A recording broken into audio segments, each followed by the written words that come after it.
बिस्मिल्लाहिर्रहमानिर्रहीम। Welcome to इल्म centre channel में हमजा खान एक मरतबा फिर आपके साथ एक नई वीडियो के साथ हाजिर हूँ। आज एक ज़बरदस्त वीडियो होने वाली है क्योंकि आज मैं आपके साथ डिस्कस करूँगा एक ज़बरदस्त और शानदार बुक का नाम है द प्रिंस। पॉलिटिकल साइंस में और जनरली सोशल साइंसेस में उसको बहुत बड़ा अहमियत हासिल है। इस किताब का जो राइटर है निकोलो मिकावेली, वो उन्होंने ये बुक लिखा है और ये the Bible of the modern political philosophy जो है ये कंसिडर किया जाता है आजकल के ज़माने में। मुख्तसरन ये है कि निकोलो मिकावेली जो है वो 3 मई 1969 को फ्लोरेंस, जो कि इटली का एक सिटी स्टेट था, उसमें पैदा हुए। याद रखिए कि इटली में उस वक्त 5 सिटी स्टेट्स हुआ करती थी, जिसमें वेनिस, मिलान, फ्लोरेंस और इसी तरह के और भी बहुत सारे स्टेट्स थे। लेकिन आपस में ये सारे स्टेट्स जो है वो कॉन्फ्लिक्ट और इंतशार में थे और वहाँ पर एक कियास का जो है मंजर वो पेश कर रहे थे। ये रेनेसेंस का ज़माना था 1469 में, ज़ाहिर बात है। और एक कशमकश थी कैथोलिक एंड प्रोटेस्टेंट चर्च के दरमियान, और ये चीज़ जो है वो उस वक्त मौजूद था, जिसका असर बहुत ज़्यादा निकोलो मिकावेली पर हुआ। और उन्होंने ये इब्तिदा ही से जो ही वो बड़ा हो रहा था सोचा कि क्यों ना इटली जो है ये एक यूनाइटेड जो है एक किंगडम बने, एक स्टेट बने। ये होता है कि वहाँ पर जो हुक्मरानी होती है वो मेडिची फैमिली की ही हुक्मरानी होती है।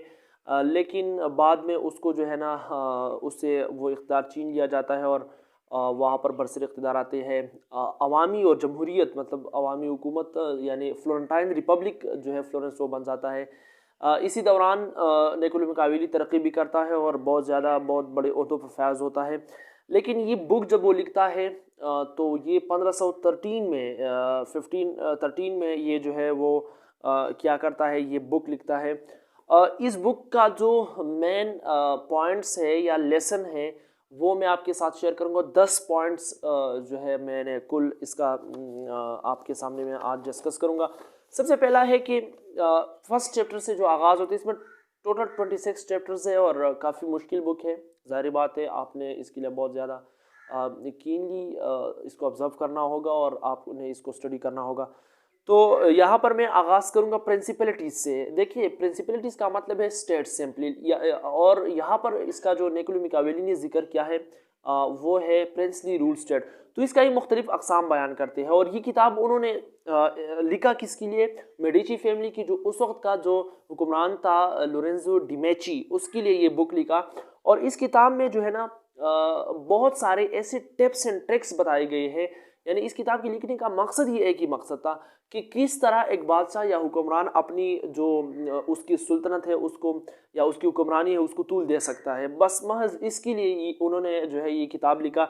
और इसमें बहुत सारे टिप्स एंड ट्रिक्स उस वक्त की जो हुक्मरान वो था लोरेंज़ो डी मेची, उसके लिए बहुत सारे ऐसे पॉइंट्स बताए गए जिसमें जिसकी बदौलत वो अपनी हुक्मरानी को तूल दे सकता था। अब आते हैं बुक की रिव्यू, जो कि 10 पॉइंट्स की शक्ल में मैं आपके सामने रखूँगा। सबसे पहला पॉइंट क्या है? प्रिंसिपलिटी का।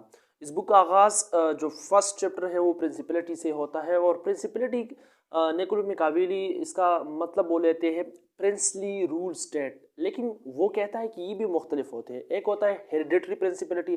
हेरिडिटरी प्रिंसिपलिटी वो है जिसमें हुक्मरान विरासत की जो एक सीक्वेंस होता है उसी सूरत में वो बरसर इक़्तिदार आते हैं, और एक आता है फिर दूसरा और तीसरा, इस तरह ये सिलसिला चलता रहता है।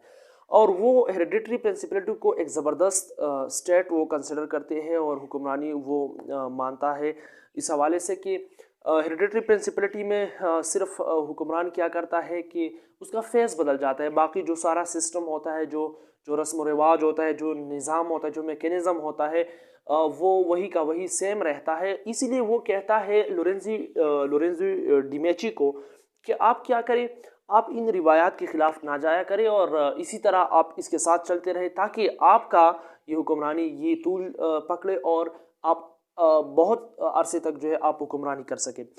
दूसरा, उन्होंने विक्टोरियस रूलर का जिक्र किया है कि कुछ ऐसे हुक्मरान भी होते हैं जो जंग की सूरत में बरसर इक़्तिदार आते हैं, और ऐसे हुक्मरानों को चाहिए कि वो फिर क्या करे, वो फौरी जितना इससे जल्दी हो सके वो बगावत को कुचल दे और नई इस्लाहात नाफिज करे। इसके अलावा क्लास कॉन्फ्लिक्ट, इस सूरत में भी हुक्मरानी जो है वो किसी को दिया जा सकता है। मतलब ये है कि क्लास कॉन्फ्लिक्ट की वजह से, यानी एक क्लास फॉर एग्जांपल वो कहता है कि अशरफिया लोग जो है वो किसी हुक्मरान को लेके आता है, लेकिन फिर जब ऐसे शख्स को हुक्मरानी मिलती है तो उसको अशरफिया का साथ नहीं देना चाहिए, नोबिलिटीज़ का साथ नहीं देना चाहिए, क्योंकि ज़ाहिर बात है अगर उसके हाँ में हामिल आते हैं हर बात में तो फिर उसके लिए मसाइल खड़े हो सकते हैं और वो अच्छी हुक्मरानी नहीं कर सकेगा। तो ये उन्होंने इसके बारे में बात की। रिलीजन, रूलर बाय रिलीजन भी आ सकता है, और इसका उन्होंने कहा है कि सबसे आसान तरीका है कि आप मज़हब का लबादा ओढ़कर जो है आप हुक्मरानी करें, क्योंकि लोग, ज़ाहिर बात है आप उसको मुख्तलिफ इंसेंटिव्स देंगे मज़हब का तो वो लोग उसको मानेंगे और आपसे बहुत खुश होंगे। लिहाजा आपने मज़हब की रिवायात और जितनी भी तालीमात है उसके ख़िलाफ़ नहीं जाना चाहिए, ये आपकी हुक्मरानी को जो है वो तूल दे सकता है। ज़ाहिर बात है इसमें टिप्स एंड ट्रिक्स बताए गए थे लोरेंज़ो डी मेची का। दूसरा पॉइंट की तरफ हम बढ़ते हैं। दूसरा पॉइंट है कि should a prince be loved और फियर। क्या एक प्रिंस को या एक हुक्मरान को अपनी आवाम के साथ उसका रवैया जो है वो मोहब्बत वाला होना चाहिए या वो थोड़ा सा जो है वो सख्त होना चाहिए? तो उसमें कहता है निकोल मिकावेली कि दोनों पॉसिबल है। और ये है कि एक बादशाह जो है वो लावर भी हो सकता है अपनी रियाया से, या वो उनके लिए एक सख्तगीर पॉलिसी भी अपना सकता है, लेकिन निकोलो मिकावेली जो है वो प्रेफर करता है कि हुक्मरान की हुक्मरानी तब जो है वो ज़्यादा अरसे तक वो हुक्मरानी वो कर सकता है अगर क्या करे उसका रवैया अवाम के लिए वो फियर के बेस पे हो, क्योंकि अगर पनिशमेंट का जो अंसर है वो शामिल है तो फिर लोग जो है उसकी खिलाफ नहीं जा सकते और उसकी जो गवर्नमेंट है उसके लिए मसाइल नहीं खड़े कर सकते। तो इसलिए हुक्मरान को जो है वो अपनी रियाया के लिए सख्त पॉलिसीज़ का मतलब ये नहीं है कि वो बिल्कुल उसका ख्याल न रखे, लेकिन ये है कि नरम रवैया जो है मामूल से हट कर उसको अपनाना नहीं चाहिए किसी भी बादशाह के लिए। तीसरा पॉइंट है how to deal with the flatterers. खुशामदी लोगों से किस तरह बचा जा सकता है? तो वो कहता है कि देखिए हर हुक्मरान के पास खुशामदी लोग होते हैं जो उसको जो उसका जो ग्राउंड लेवल पे जो है कुछ और होता है और वो आकर कुछ और बताते हैं। तो वो कहता है कि इन लोगों से आपने बचना होता है। वो निकोलो मिकावेली प्रिंस को बता रहे हैं कि ऐसे लोगों का आपने पास नहीं रखना, और इसका वजह यह है कि वो हालात कुछ और होंगे और आपको कुछ और बताया जा रहा है तो लोग आपसे बदजन भी हो सकती है। यानी अगर ग्राउंड पे मुश्किल हालात है और खुशामदी लोग आकर आपको कहते हैं कि सब ठीक है, कुछ भी जो है वो मुश्किल नहीं है, तो ये आपके लिए मसाइल खड़े कर सकते हैं। तो ये नहीं होना चाहिए। और 2-3 वो कहता है कि आप खुशामदी लोगों को फैक्स करें और उसको रखें जो आपको सच बोले और आपको स्ट्रेट फॉरवर्ड वो बात कर सके, और लास्ट में आप जो है वो डिसीजन जो है आप लेंगे और आप डिसीजन फिर इस हवाले से फाइनल आप ही लें ताकि आपकी हुक्मरानी जो है वो ज़्यादा अरसे तक चल सके। इसके बाद है prince should be very skilful in the art of war. ज़ाहिर बात है कि बादशाह को क्या होना चाहिए, हुक्मरान को वो जंगी जितनी भी तरीक़ेकार है उससे उसको बाखबर जो है होना चाहिए। ये उसकी हुक्मरानी को तूल दे सकता है। वजह यह है कि हालात मुख्तलिफ हो सकते हैं, चेंजेबल हो सकते हैं। किसी भी बादशाह के लिए सराउंडिंग में वार का ख़तरा भी उनके मुल्क पे उनकी स्टेट पे हो सकता है, तो इसीलिए बादशाह उस अपने आप को अपग्रेड करे, यानी जितना भी उसकी डिफेंस मैकेनिज़्म है उसको अपग्रेड करे। वो स्किल्स उनके पास मौजूद होनी चाहिए कि जिस स्किल की बुनियाद पर वो फिर जंग को जो है वो लड़ सके और वो आगे जा सके। और उसको हाइबरनेशन में नहीं जाना चाहिए, क्योंकि अगर एक बादशाह उसको हुक्मरानी मिल जाता है और फिर वो खामोश तमाशाई वो बैठ जाता है डिफेंस के हवाले से, तो फिर ज़ाहिर बात है और ममालिक आपसे जदीद वो तरक्की करेगा, वो एडवांसमेंट उसकी जितनी भी वेपन्स है उसमें आएंगे और आप इसी तरह बैठेंगे, तो फिर उन लोगों के लिए कोई मसला नहीं होगा कि कल वो आप पर हमला कर सके और आपकी जो हुक्मरानी है उसको मुख्तसर अरसे में उसको ख़त्म करे, तो फिर उसके लिए आसानी होगी। लिहाजा आपको चाहिए कि आप स्किलफुल हो इन द आर्ट ऑफ वार। जो ये था चौथा पॉइंट। और पांचवा पॉइंट जो है वो है what sort of secretaries should a Prince है। प्रिंस के पास जो सेक्रेटरीज है वो कैसे होनी चाहिए? देखिए वो यहाँ पर बताता है कि जो प्रिंस है या हुक्मरान है या बादशाह है वो आसपास के लोगों से ही पहचाना जाता है। अगर वो अच्छे हैं, तगड़े हैं, ठीक है, काबिल है, तो लोग ये भी कंसिडर करेंगे कि बादशाह भी वो भी काबिल है और वो ठीक ठाक है। लेकिन अगर वो बेवकूफ़ है, वो नालायक है, वो निकम्मे है, तो फिर ज़ाहिर बात है लोग बादशाह से भी नाला होंगे और कहेंगे कि यार ये कैसा जो है हुक्मरान है कि जो जिसने इतनी नालायक सेक्रेटरीज रखी हैं, तो ज़ाहिर बात है ये उसकी नालायकी का भी सबूत हो सकता है। वो कहता है कि निकोलो मैकियावेली जो है वो इस बुक में ये बात वो बता देता है कि आपने करना क्या है, आप करें ये कि आप एक टेस्ट रखें इन सेक्रेटरीज के लिए, जो भी इस टेस्ट में पास होते हैं तो फिर वो अपना सेक्रेटरी बना। टेस्ट किस बुनियाद पर होगा? Personal interest versus the interest of the Prince. तो जिस सेक्रेटरीज की पर्सनल इंटरेस्ट जो है वो ज़्यादा होती है प्रिंस के इंटरेस्ट से, प्रिंस इंटरेस्ट मीन स्टेट के इंटरेस्ट से, गवर्नमेंट के इंटरेस्ट से, तो फिर उसको सेक्रेटरी ना बनाए क्योंकि वो आपके लिए मसाइल कर सकती है। यानी द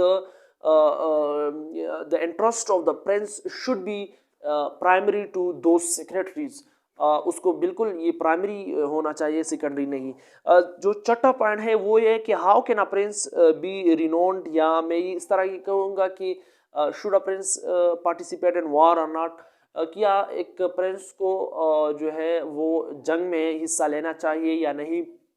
तो वो कहता है कि जो प्रिंस है या बादशाह जो हुक्मरान है, इसकी या तो उसको तो या एब्सोल्यूट फ्रेंड होना चाहिए या एब्सोल्यूट एनिमी होना चाहिए, लेकिन इसका दरमियानी वाला रास्ता जो है वो इख्तियार ना करे। इसका वजह यह है कि अगर वो एक ताकतवर मुल्क का साथ ना दे और कल वो जंग जीत जाए तो फिर वो आपके खिलाफ भी हो सकते हैं। अगर कमज़ोर जो है वो जंग जीत जाए तो फिर एक मुल्क कमज़ोर है वो अगर जंग जीत जाता है तो फिर वो आपसे कहेंगे कि देखिए अगर आप मेरा साथ देता तो मैं बेहतर तरीके से लड़ सकता था। तो ये है कि उसको पार्टिसिपेशन वो करना चाहिए, या तो एब्सोल्यूट फ्रेंड होना चाहिए या एब्सोल्यूट एनिमी, लेकिन खामोश तमाशाई उसको नहीं बनना चाहिए। ये निकोलो मैकियावेली ने द प्रिंस बुक में ही इस चीज़ को आइडेंटिफाई किया और इस चीज़ को डिस्कस किया।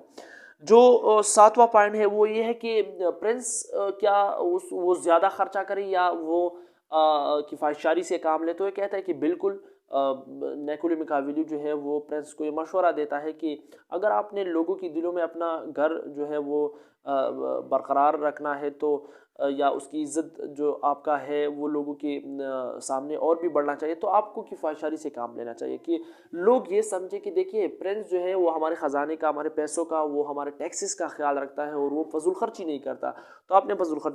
जो आठवां पॉइंट है वो है कंसोलिडेशन ऑफ पावर। देखिए प्रिंस को ज़्यादा से ज़्यादा ताकत जो है वो इकट्ठा करना चाहिए और इसके साथ साथ उसको सेफगार्ड करना चाहिए जो प्रॉपर्टी ऑफ द सिटीज़न, और आर्मी के साथ उन्होंने उलझना नहीं है, उसके साथ एक ही पेज पे होना चाहिए। जो